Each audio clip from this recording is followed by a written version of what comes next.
हाँ जी, good morning. Part 8 में आप लोगों का वेलकम करती हूँ। तो मैंने आपको बताया था पार्ट 7 में कि आप पार्ट टाइम जॉब के बीच में अपनी पत्नी को भी ले सकते हैं। तो अगर आप पार्ट टाइम में अपनी पत्नी को लेते हैं तो आपको बहुत ही ज़्यादा फ़ायदा रहेगा।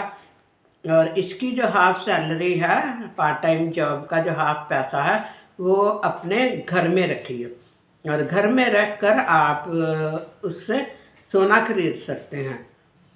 तो जब आप उससे सोना खरीदेंगे तो आप उस सोने के बारे में बिल्कुल भी किसी को भी मत बताइए। 5 से 10 साल के बीच की उम्र जो बच्चों की होती है, इसके बीच में अगर आप पैसा जोड़ते हैं तो आपको आने वाले जो 10 साल हैं, बच्चों के स्टैंड होने के जो साल में, उसमें आपको बहुत ज़्यादा फ़ायदा मिलेगा।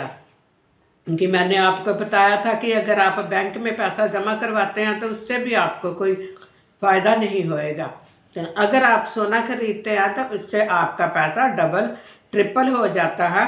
क्योंकि चीज़ों पर महंगाई बढ़ रही है, बैंक वाले तो कुछ नहीं करते, लेकिन चीज़ों पर अगर महंगाई बढ़ रही है तो सोना खरीदने से सोना जमा करते रहिए।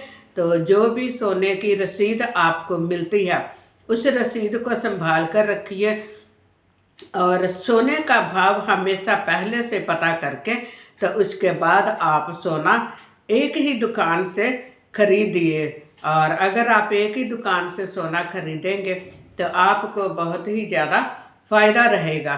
क्योंकि इसके बीच में जो आप जब उसको सोना वापस करने के लिए जाएंगे, आप पैसे लेने के लिए जाएंगे, तो आप खुद ही सोचेंगे कि आपको डबल ट्रिपल पैसे मिल रहे हैं। तो आप अपने बच्चों की लाइफ को बहुत ही अच्छे तरीके से सिक्योर कर सकते हैं।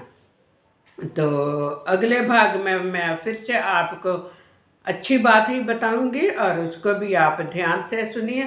तो थैंक यू, धन्यवाद। अगली वीडियो में मैं फिर मिलती हूँ।